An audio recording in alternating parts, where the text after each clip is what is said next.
So welcome everybody to today's presentation on BYDA's digital proof of concept for a utility portal. This is such an exciting milestone for BYDA as we start to challenge test what innovation could look like for the organization, and also what does innovation look like for utility safety plan and safety information to support the construction sector work safely and collaboratively with utility owners. So I'm very excited to bring this presentation to you. Now, I'm sure many of you are just burning to see, like, show us what it is, Mel. What does it look like? But I think it's really important that we talk about the journey around why we're going through this change and why we're looking at what the future needs to be.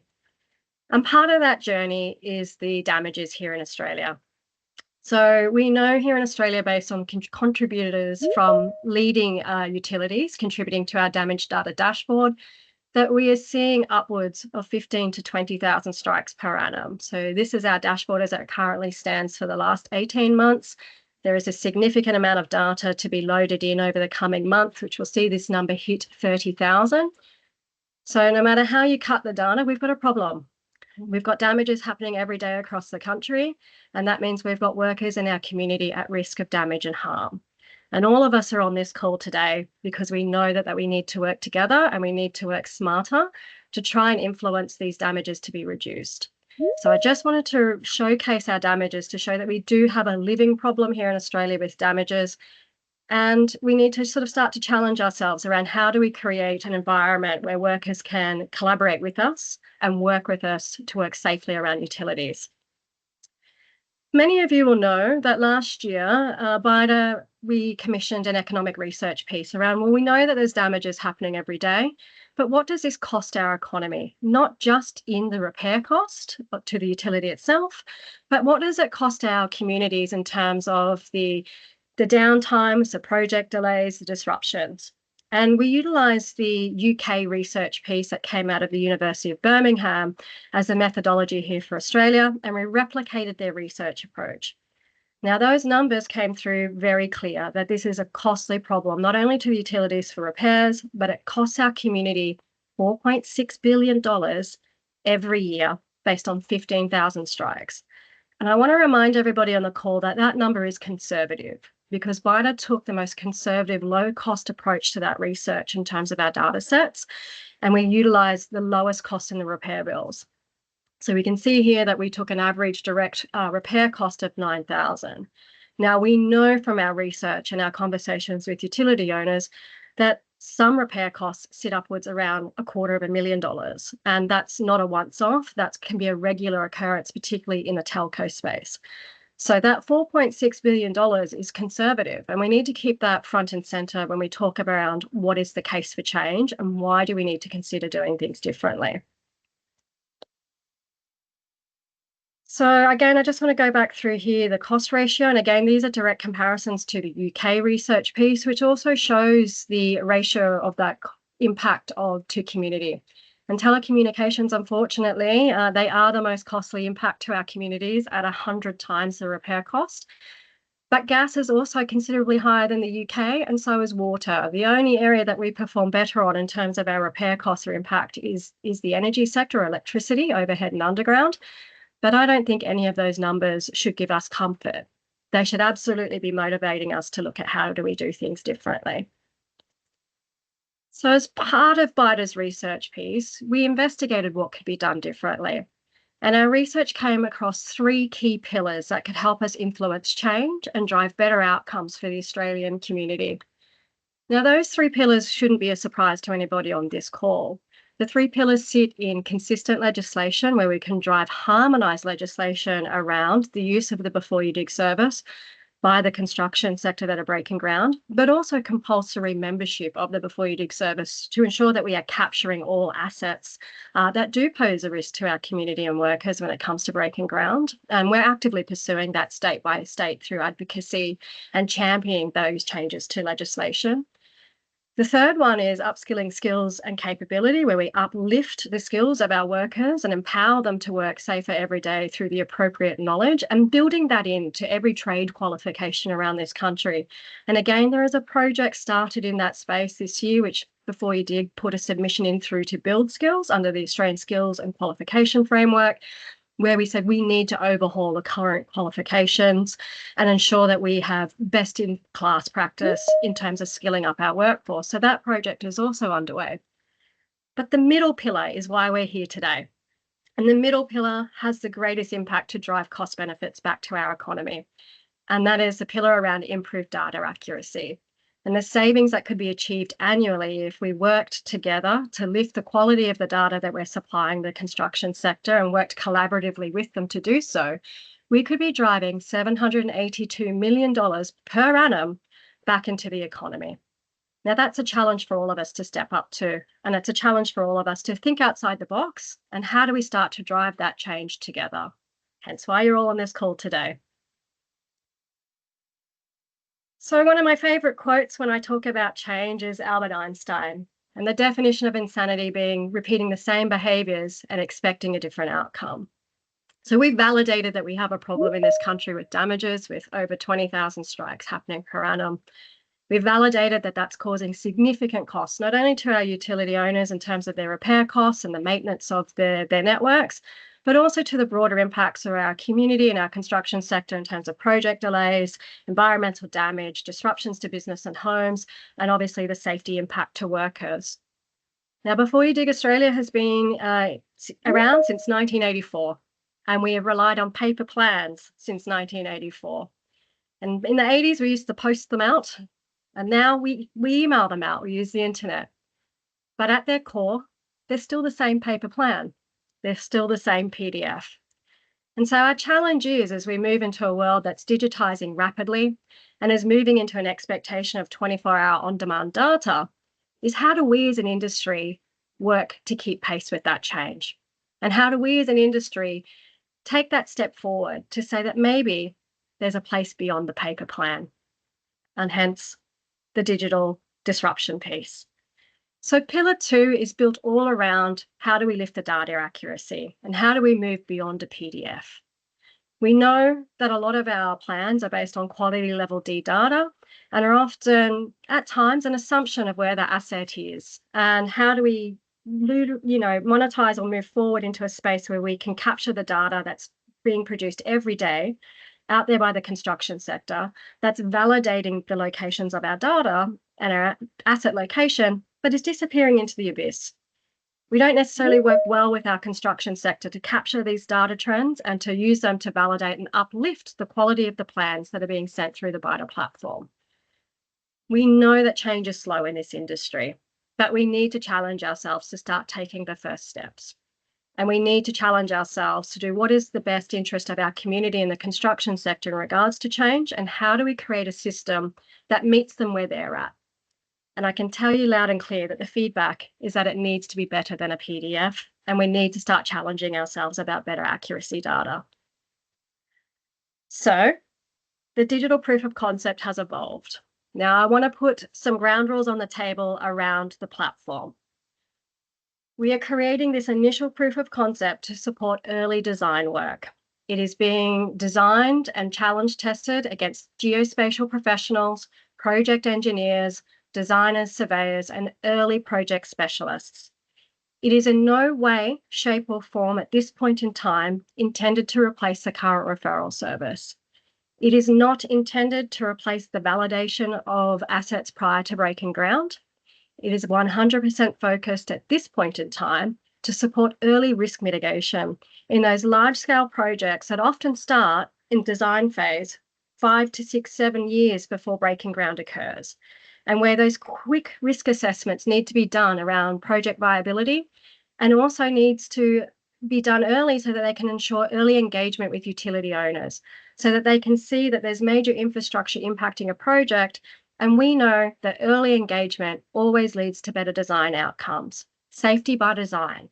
So how do we support the engineering, the design, and the construction community, which are working often years in advance of breaking ground, engage earlier, engage well, and create better projects that lead to less damage and less risk at the point of breaking ground? And we haven't done this on a whim, and we haven't done it overnight. There's been significant work done by the BYDA Australia team to really challenge test why the change. Now, I'm the first to advocate that we don't change just for change's sake. We need to change because it's going to drive value back into the industry. It's going to help create better outcomes for industry. And first and foremost, that it's always going to keep safety front and center in all of our decision making. So Kitty and I have been on a journey for the last few months, mud mapping out all of the assumptions that we need to balance change against. What are the inputs that we need for success? What are the outputs, just as importantly? But also, what is the impact? And will this proof of concept, if it evolved into a commercial product, genuinely add value back to industry, both for asset owners and for users and our community at large?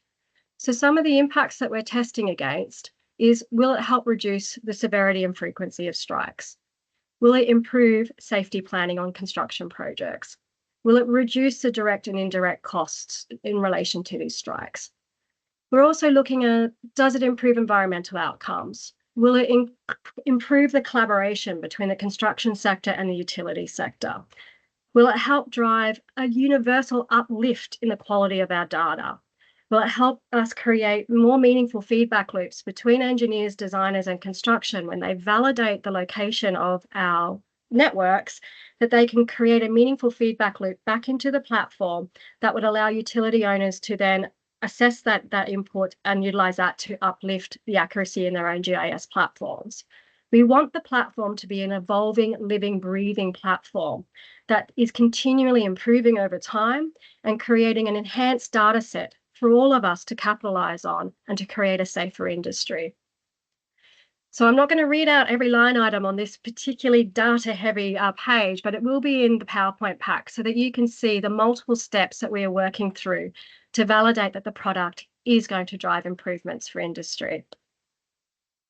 In a more streamlined summary of that particular sheet, you can see there's 6 key areas that we're assessing the performance of the platform against. So clearly the economics and the financials need to stack up. We need to know that the platform is sustainable, that it can be self-managed and be continually invested in over time to improve.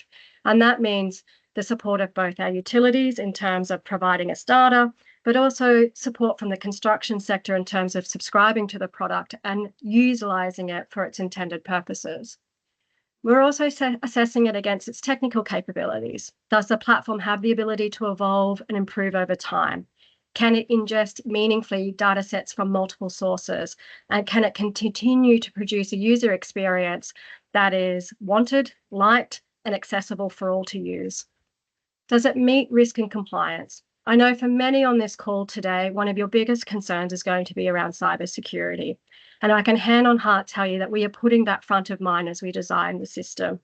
We are ensuring that it is built to best cyber protocols, that the data will be safe and secure in Australian Azure cloud environments, that we have 2-factor authentication as we move to pilot, that we can use validated users, that data access can be audited, and all of those things that wrap around to ensure that your data is going to be kept safe and secure, but still allow it to be accessed for the right purposes that drive safer outcomes for all. And we're also looking at in terms of its long-term operational. So as Before You Dig Australia, can we uplift our skills and capabilities internally to manage the platform? Does it have viability in terms of its ongoing development and our long-term strategic plans? And does it absolutely allow us to create a product that's designed by industry for industry to create a safer industry? Those 3 things are really important because I think it's important to remind all of us that digital disruption is happening all around us every day. And if as an industry, we're not brave enough to disrupt ourselves and to think about what could come next, I can tell you we will be disrupted by outside sources. In the last 6 months alone, I've been approached by 3 independent commercial entities who are seeking to buy data sets so that they can curate their own platforms and take it to market. For me, that is the worst thing that could happen to our industry. Before You Dig is owned by industry. We only exist to serve industry. And if we can create a digital disruption that is designed by industry for the best purposes and outcome for industry, we can always ensure that safety is front and center. If we get disrupted by an outsider, we will lose control of that safety messaging. And I don't think any of us on this call wants that to happen. So the proof of concept in its early infancy, and I will put my hand on heart and say to all of you right now, it's not perfect. but it's definitely progress. And we will be able to perfect it over time, but I'm still excited to bring it to you in its early infancy in terms of what it's aiming to achieve, and asking you to support us to help us create an ongoing and progressive product that continues to evolve over time. But essentially, we are launching it today to industry. This is its first official public appearance. Over the next 6 months, we want to roadshow it with all of you to gain your insights, your input, and your feedback, the good, the bad, and the ugly. We're happy to take all of it on board so that we can ensure that we create a product that everybody can be proud of. Over the next 6 months, we'll curate that feedback, we'll pull it together for a report, and it is absolutely my hope, and I won't be shy in saying this, that it is my hope that we can take it to pilot in the second half of this year and actually then fully test the user experience with the construction sector and start to challenge test what are the additional functions and features that industry would like us to develop. The pilot and the proof of concept is built from the current airport in Sydney to the new Western Sydney airport, and that is the space that we'll be working in for both the proof of concept and a pilot if we get to that stage. So this is where we are today. The future product is that we achieve a nationally scalable digital platform that is working and functioning across all states and borders, that it's able to ingest multiple data sources from both our utility sectors, but also validated data sets from the engineering and design community that may validate incorrect data coming through from the utility so that it can be corrected. And it's also my goal that we can create dynamic feedback loops between the designers and engineering community around early project design and notification, so that we can start to foster these early conversations, these early notifications through to utilities around things such as relocations, de-energization, permit requests. All of these feedback loops are often very fragmented in our current processes, that we can bring them together in a single portal and drive better efficiencies for all. So this means testing some validated hypotheses, which will be part of our reporting over the next 6 months. And that is, does the GIS tool work? Does it present the data in a meaningful way that can be used and accessed by those that are subscribing to the product? And does it add value to their workflow? Does it design the time efficiency savings? Does it create them the space to engage more meaningfully? We know from our conversations with the engineering community that upwards of 12 to 13 hours are spent on every PDF pack, scraping that data in, often digitizing it manually within their own workflows, and then revalidating that every 28 days as the PDFs expire. So if there was a digital portal, does it reduce human error? Does it improve their time? And does it make it more easy for them to engage with utilities? And I guess that last one is, does the industry use it, and will they continue to use it? And that's part of why we need to go to pilot to test that adoption theory, and will it actually be utilized by the industry we're designing it for? And again, we haven't done these assumptions blindly. We've done a range of interviews over the last 6 months where we've interviewed over an hour conversations with a range of engineers from Australia's largest design and engineering houses. We also did a blind survey recently out to our power users to gain some insights without them having seen the product, what they would like to see and what value they thought it would add. So you can see overwhelmingly in green in that box to your, I think it'll be your left, that there is an overwhelming interest coming out of our power users in the construction sector, with almost 100% of town planners saying absolutely they would look for such a product, and then right down to sort of 50% or greater across engineering and design, property developers, even utility owner operators themselves saying that a digital platform is of interest, and if designed well, they would be keen to support. We can also see that there is a range of perceived benefits, including fewer delays, less time wasted, fewer manual or repetitive tasks, easier team collaboration, easier visibility of risk, less stress or pressure on staff. And these are all the touch points that we believe innovation needs to address, that we need to create a product that supports industry work smarter and absolutely allows them to work more collaboratively and with less pain points such as manual intervention, human error, and the ever-growing frustrations with the quality of PDF plans that we send out every day. And again, there's no point creating something if we're not making it better. So we have also started to stress test what are the technical features required for a digital portal that would actually add value back to industry.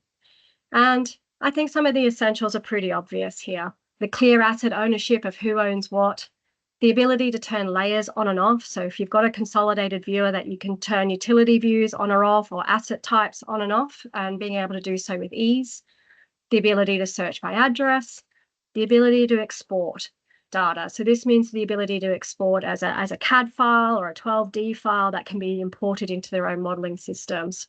Street and parcel map overlays, and basically running down that list. I'm not going to read them all out, but if we're working in a digital world, I don't think anything there is going to be a surprise to anybody on this call around the clear functionality that a digital portal allows us to build when you're not dealing with, and I hate to say it because I often sound like a broken record, 180 pages of stuff that comes out in a traditional referral pack.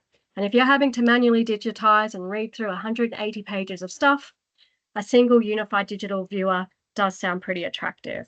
But that just means we have to get it right. Now, it would be remiss of me not to give a shout out to our fantastic partners on this journey. They're a wonderful team over at Reveal, a wonderful company that's come out of New Zealand and have now got a headquarters here in Sydney, and their proprietary product Undermaps. And I want to give a big shout out to them. Some of them are on this call today. They have allowed me to come up with some weird and wonderful ideas on this journey and challenge test the user experience, and really allowed us to be creative whilst keeping the end goals in mind around that safety first principle and that quality user experience. And again, I just want to give a big shout out to that team for being with me on this journey and allowing Kitty and I to pester them with all sorts of weird and wonderful challenges as we've gone through. But I'm incredibly proud of the product that we've landed on as we bring it to market. And again, just a big thank you to the team.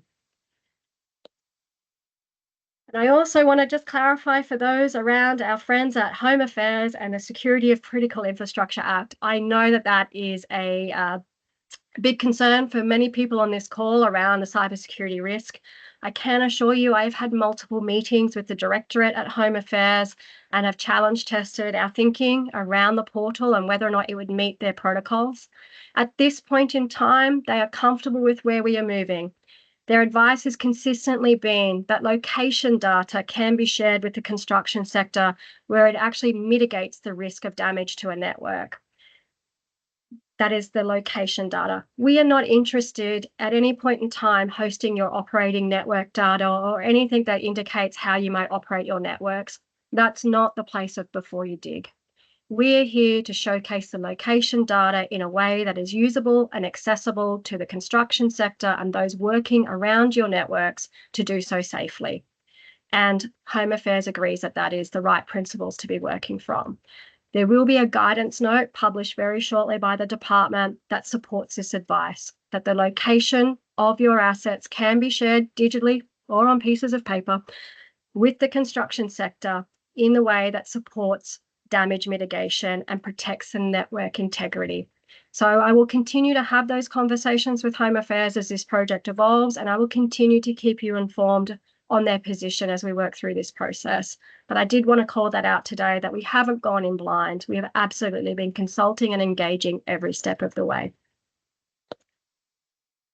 So as I said, the POC covers one of Australia's most congested networks, and this was intentional to really challenge test our friends at Reveal around Undermaps and its ability to showcase very complex data, very congested data in a way that was meaningful and could still be presented in a way that was usable. Now, the initial sets of data were utilised scraping the PDFs, the way that our engineering and design friends do each and every day as part of their workload. And we leveraged Reveal's proprietary AI to scrape literally hundreds upon hundreds of PDFs to build our data set for the initial POC protocol. But I do want to stress to industry, this system cannot run off PDFs. It is simply not viable, and it kind of undermines and defeats the purpose of digital innovation if we were to do so. So I do want to be very clear from the beginning. This product will only be viable and really only be industry leading if we can leverage GIS data as its baseline. Now, that doesn't have to be live 24/7 feeds. It is, again, it's designed for the engineering community. So I do believe quarterly or 6-month static cuts of GIS data in its early stages will be more than sufficient for us to build the baseline for the product. But I just must stress, we have to move beyond pieces of paper, and this product does not sustain itself living off PDFs and scraping PDFs. So I just wanted to put that and be very clear about that. That being said, we have had some wonderful members who have really stepped up around being champions of change. And again, in this presentation, I do want to give a big shout out to our early champions of change, being Telstra, Ausgrid, Endeavour Energy, and Gemini Gas. I thank you for coming on this journey with me and for trusting before you dig and reveal with your initial GIS data sets to build a product that keeps your data network integrity front and center, but also continues to promote your safety messages and ensure that you are part of this journey with us. So again, a big thank you to those members for being on the journey of change. I do want to call out that in the POC, NBN's PDFs did pose a challenge for us in terms of the way that they're represented in the PDFs. And so unfortunately, NBN's data is not included in the POC. But again, I'm very thrilled to be able to say we are in talks with NBN to bring their data in as part of the pilot when we move to that stage. And they're absolutely supportive of this project. And we are working through their internal processes and mechanisms to ensure that they become on also as an early champion of change. So again, thank you. And for anybody else out there that's going, gee, maybe we should have those conversations, there'll be an opportunity for you to engage with us at any point during the POC for you to be able to come on board and start to challenge test what your GIS data could look like in coming through with the POC data sets. So the big reveal, and this is also the most terrifying part because I'm playing a video in a presentation, and if things are going to go wrong, this is where it'll go wrong, but I am going to hit play. So this is a very short video that showcases the POC and talks through the initial user functionality. So I'm going to hit play, and I'm going to hope that you're all cheering by the end of it, that you think it's a fabulous product along with Kitty and I. So with no further ado, we shall hit play. Welcome to the BYDA Digital Utility Portal. When you log in, you'll be prompted to read the terms and conditions. Once these have been read, you can return to the page, tick the box to acknowledge you've read them, and then launch the portal. The first time you enter, you'll be taken on a quick tour. This helps you learn how to do things such as creating a request and changing the map settings. On the left-hand side, you'll see a list of all your previous requests, and in the top right-hand menu, you can open and retake the tour and access the terms and conditions. To create a new request, start by clicking the Create New Request button on the top left of the screen. Enter the name of your request. You can then search for an address or move to the location within the map. Once there, click the Draw Scope button to select the area you'd like to request for. Click on the map to create your boundary and then press Enter to finish your scope. If you need to edit it, you can click on it and adjust its shape and size. However, you won't be able to submit an area larger than 10 hectares. Once you're ready, press Create Request to finish.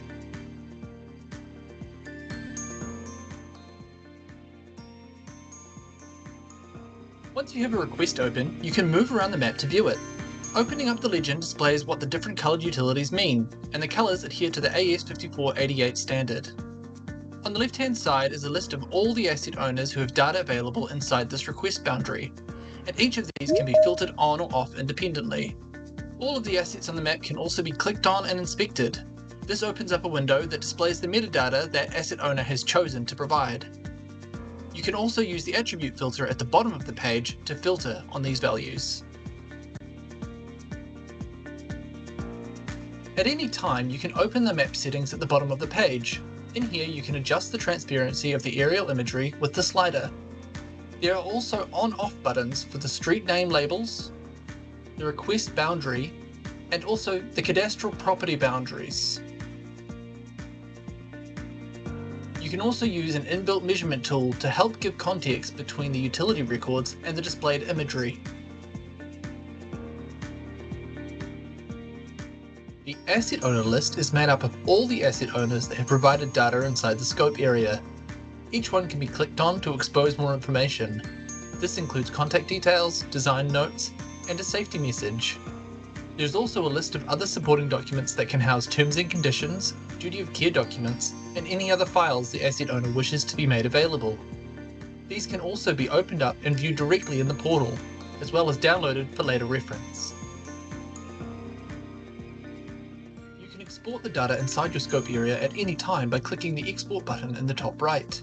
This allows you to take these digitized records and bring them into your existing tools. When you've finished looking at a request, you can navigate back to the landing page by clicking the Request link in the top left. Once you move to this view, you can see a full list of all your requests on the left-hand side. Simply select the one you'd like to view and the map will move to its location and load up the data.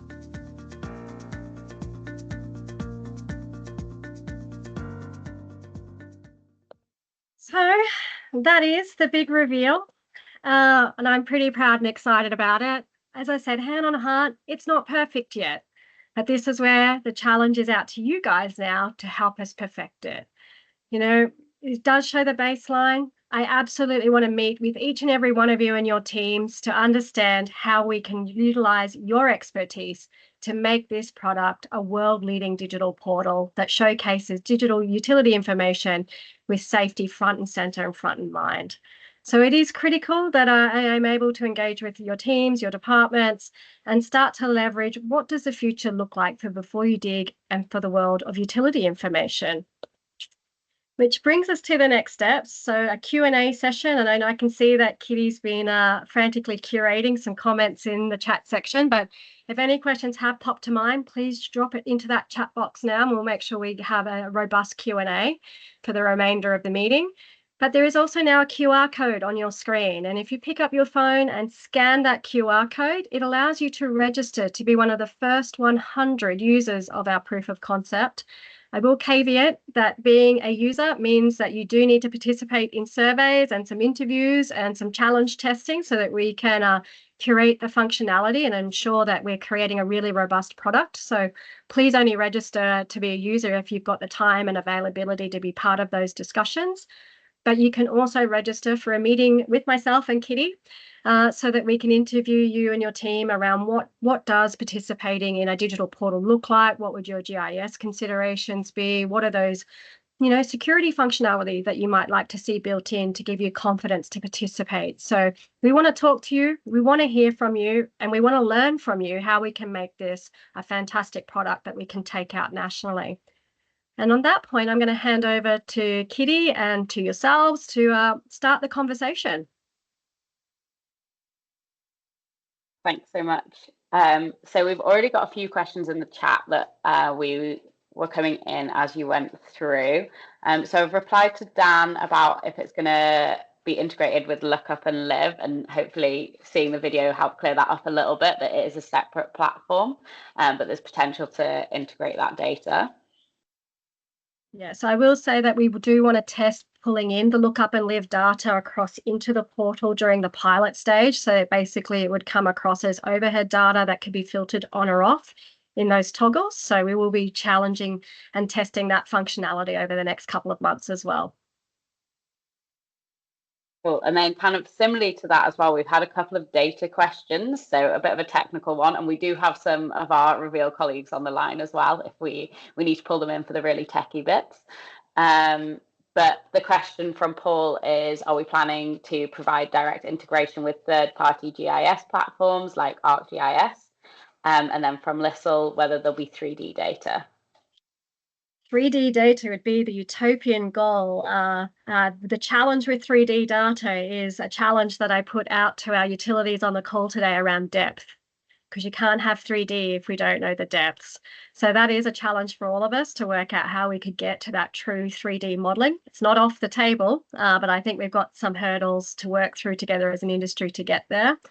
And yes, ideally the platform can work with our utilities' existing GIS platforms around some API feeds. And what does it look like to create a sustainable process to keep the data in the platform live and in terms of it's continually being updated and it's relevant?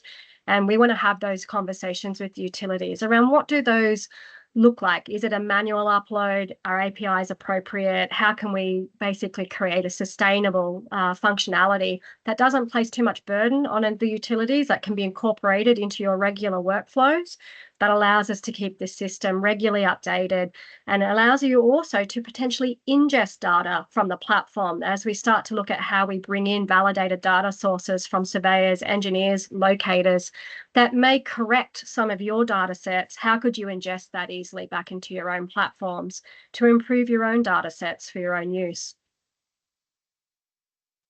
Thanks. And then another slightly techie one. So I guess Evan's asked about whether a mobile phone app maps could be accessed offline. But I guess that would also be relevant in terms of if you weren't using it on your phone and another device as well. Yeah, definitely something we'd love to challenge, test, and explore. It's been a big leap to take it to this platform. It's a big step away from the PDFs to come into this digital platform. But we know we need to be able to work off tablets and phones. We know that a lot of people spend a lot of their time, looking at data on mobile devices. So we do need to explore that and what functionality is needed to support that and what data protocols we need to support that. So again, nothing's off the table really. It's around how do we explore it in a collaborative way that creates a product that we can all support.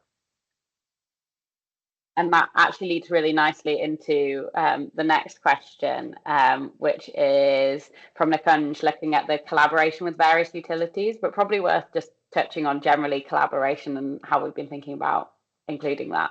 Yeah, and again, this is where my mind starts to always get too excited and run about 20 steps ahead of myself. But again, in a utopian world, this product could become a collaboration tool where a major project could be identified and loaded into the portal as a project area. And therefore, then we could start to create conversations between utilities in that project area and multiple contractors potentially working in that area so that when trench space is opened up or major infrastructure is being installed, how do we drive the most efficiencies for industry and leverage that for all the players working in very close proximity together? So again, this is some of the functionality once you start to transition into a truly digital tool that we can start to explore in the longer run around how we can start to leverage, real-time conversations across projects and having a single place of truth for those conversations to come back to. Thanks.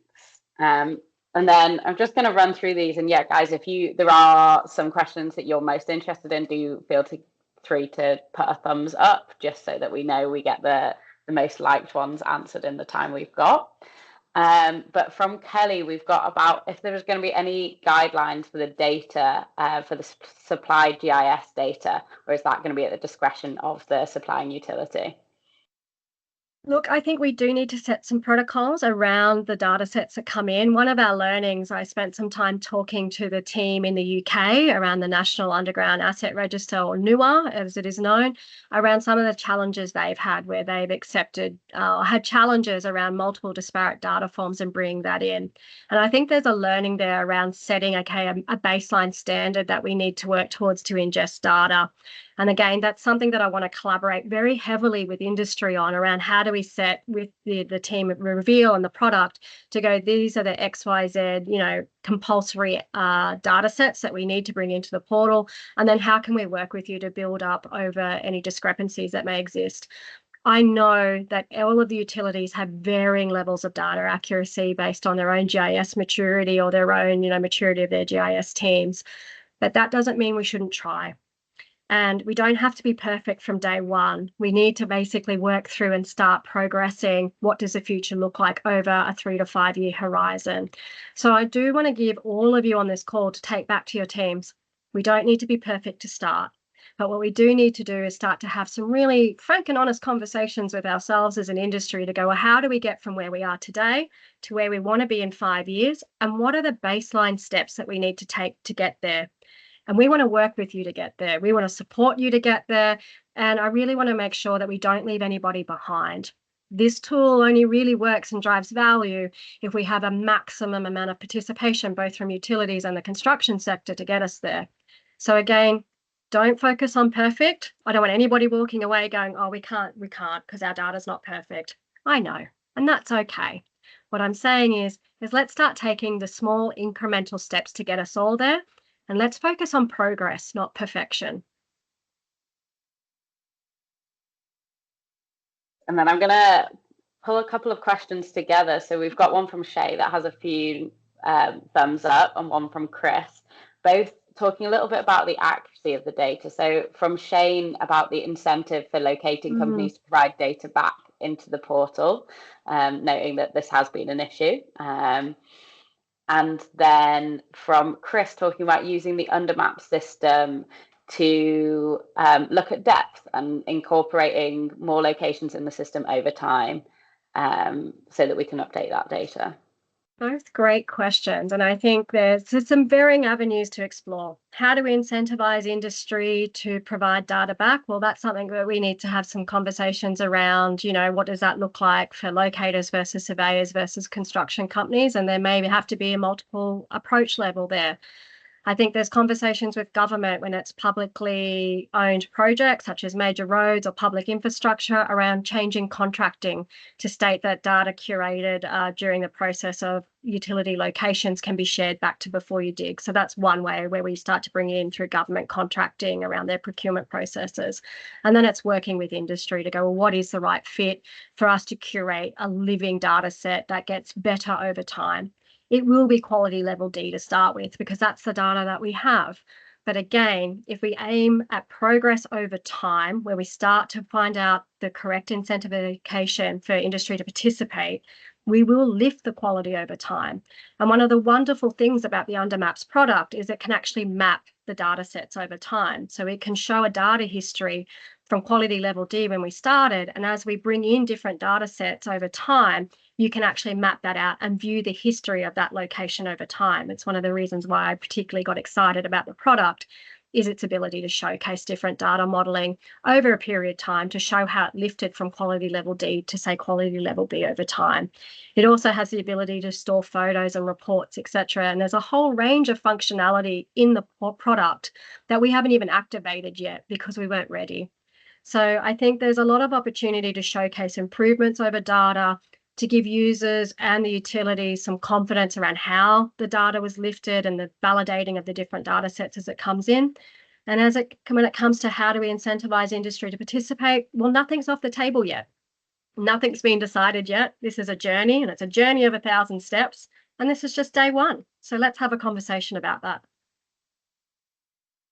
Cool. And just following up with a question from Bradley, which is quite similar in terms of that presentation over time. Will there be some kind of change log on the services to highlight move services from planning to design to construction? So I think you've covered that off mainly in the way that we can improve this going forward. Yeah, there is absolutely a way to show the record of those improvements. And again, we can explore with the product functionality, whether there's a pop-up or alert, those types of things. So again, we need to have these conversations to say, well, what would be meaningful? What is the right way to showcase those changes? And what is the right way to indicate that there's been a change from its original data upload? And these are the things that we need your input to get right. I don't want to assume how to do it well. I want to be led by industry and your feedback around how to do it the right way. Thanks. And then a couple of questions down here on, well, firstly, will the charges to utility service providers continue to be processed via the amount of calls as they currently are? So the referral service remains unchanged, our PDF system, that remains unchanged. We are looking here at this particular product to be subscriber, so user pays, so a subscription model by the construction, engineering and design community, so that there is no cost burden to the utilities who are supporting the product by providing data. So that's your contribution. As a utility member of BYDA, you are contributing data to the platform, and we will work with you on that. An upside for our membership base is we know upwards of 30% of our referrals are design-based, so they're not digging holes, they're designing holes, and they may be years away from digging the hole at that point in time. If that user base transfers over to a subscription model for digital data, what we would then do is pass through that reduction in referrals through on your referral bill. So there is a cost benefit to members to this product in the sense that you would be seeing less design referrals coming through the traditional referral platform, and therefore that reduction in fees would pass through. And again, we want the product to be commercially viable, and I don't shy away from the fact that we are looking at subscription models within the construction sector still within our not-for-profit ethos. We're not looking to gouge industry. We are not looking to take advantage of industry. We just need the product to be cost-effective and sustainable so that we can invest in it to make it the best product that we can. Thanks. And then again, back to the data that's actually in there and the kind of data that we can look at. And I know this is something we've been discussing in the last week. So will the 20 kilometres squared limit for retrieving information from the original product still apply in the portal, or will there be no area limit? So this is again one we want to challenge test with both our utilities around your comfort zone for the size of the search area. Obviously in a digital platform, there's no limitation, so we could make it as big as we wanted, but I think we need to put some restrictions so that we can have comfort around the scope area and the project sizes being looked at. So at the moment, we're bringing over the 20, will come over like for like in both systems. But again, I'd really love to challenge test that. If we're looking at a product that's supporting early design for some really large public infrastructure projects, such as highway upgrades, etc., what is the appropriate search area to allow them? So again, I'd love to have that conversation with everybody to work out what is the right search area and how do we manage that appropriately. And then we've got another question from Dan. So LUAL is and will be an essential safety tool for the public, which is supported by industry and state regulators. Will this also be supported moving forwards? So Look Up and Live remains. We're not taking Look Up and Live away. So again, I want to stress very clearly and loudly, the referral service is staying. Our ethos is to always have that for free in its paper-based form, staying. Look Up and Live will continue to remain as it is, staying. This product allows us to bring the best elements into a new product in a digital platform. So will we be looking to showcase the Look Up and Live data in this platform? Yes, but we won't be taking away the original platform. Are we looking to showcase digital utility information in this platform? Yes, but we won't be taking away the paper-based platform. This portal is new and it'll have to evolve over time. We are taking this portal out to government for their nods. So again, I've had ongoing conversations around digital twins in Victoria and Queensland as it evolves for the Olympics, and we have presented this product as an opportunity to showcase what utility data could look like. We will be looking for endorsement from government, both at a regulatory level, a productivity commissioner level, and at an innovation level. This is a product that actually puts Australia in an amazing position to be actually on the front foot when it comes to digital innovation and utility safety, and we want to pursue that through every means possible.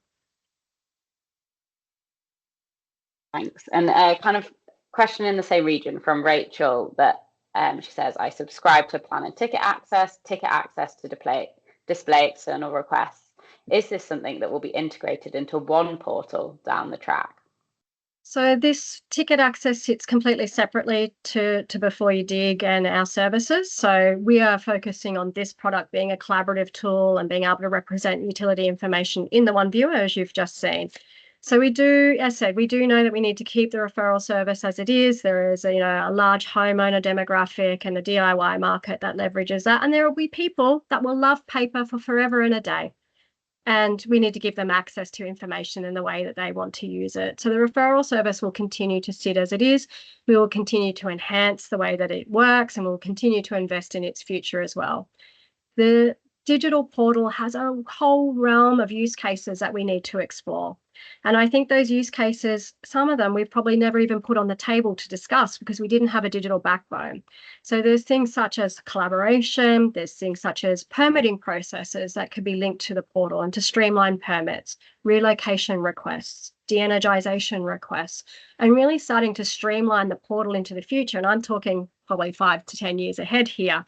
But how do we create that one-stop digital shop that really enhances the relationships between construction and utility and all of those involved in major projects? And this is such an exciting time because nothing's off the table.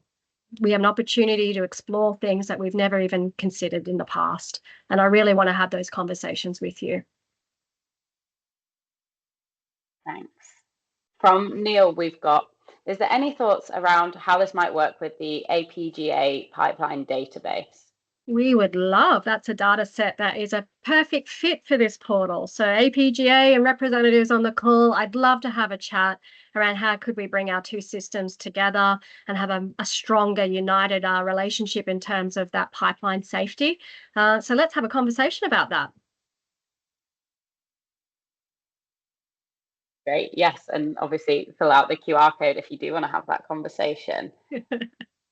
So we are getting towards the end of the questions. I can see there's a few more coming in. So we've got a follow-up here. Will the exporting tool within the portal require metadata to be included as part of the spatial data set to assist data custodians in presenting disclaimers and restrictions, such as time frame, or will there be a general disclaimer as part of the terms and conditions? Again, what works for our utilities to support this?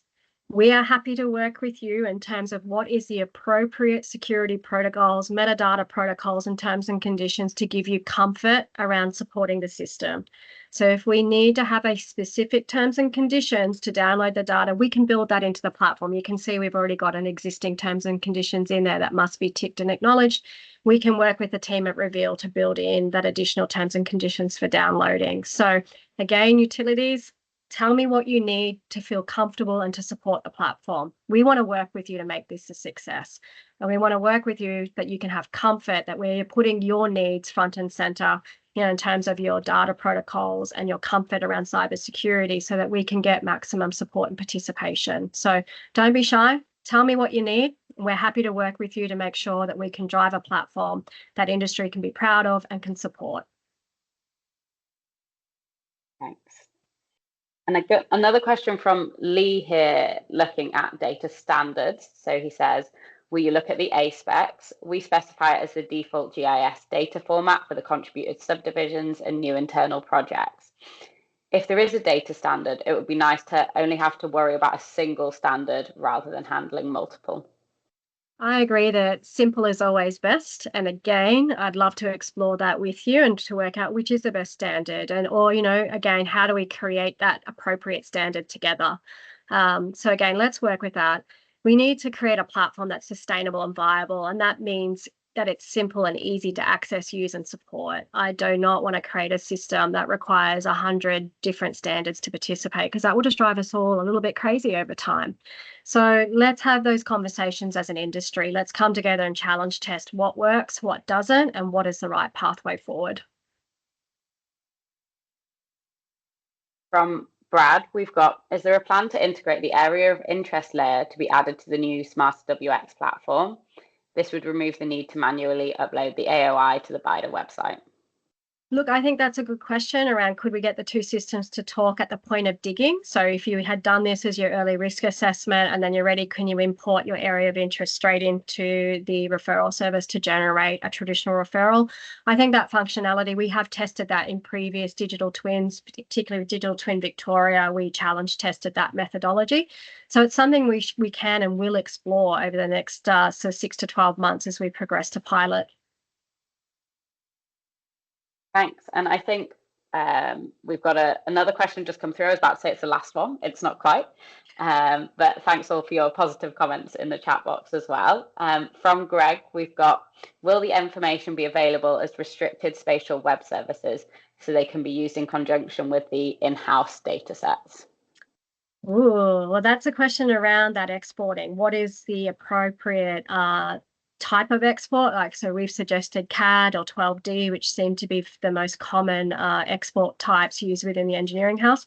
But again, I really want to challenge test what are the appropriate export models that we should be exploring and testing their functionality.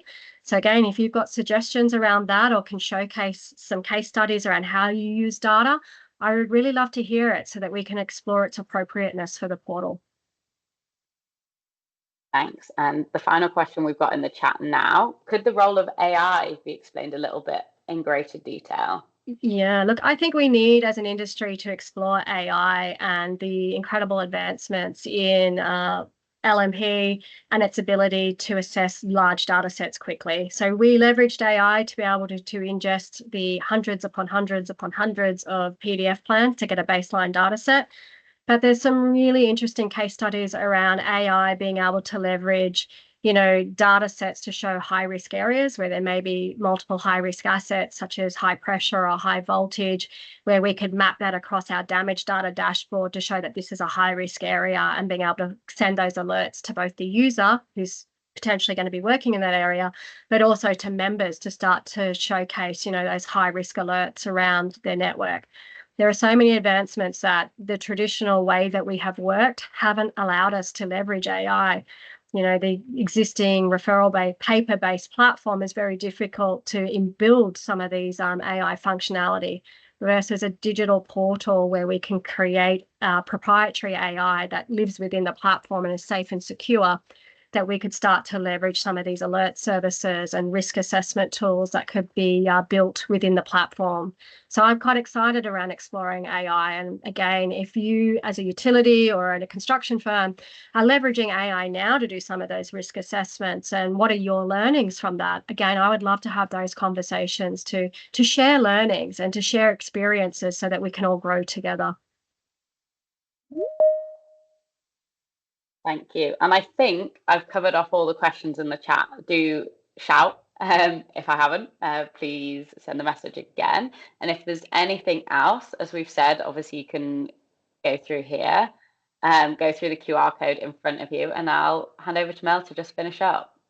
Again, thank you everybody for your time today. I know it's a big ask to give up your lunch break to join a webinar, so a big thank you.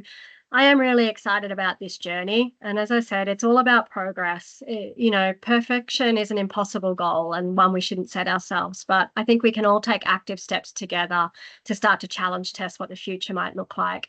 I really do welcome the opportunity to have a catch up, either face-to-face or on a Teams call with you and your teams, to talk further around specific concerns you may have or specific use cases you'd like to explore. We want to hear from you to get this right. We want you on the journey with us, and we want to create this product, as I said, designed by industry for industry to create a safer industry. And that's going to take all of us. I don't have all the answers, but our collective brains on this call and our fantastic industry across this country, I really believe that we can create something fantastic. So please use the QR code, give me a call, shoot me an email. It's the very first step of what is an exciting journey. And please reach out. I want to keep this conversation going.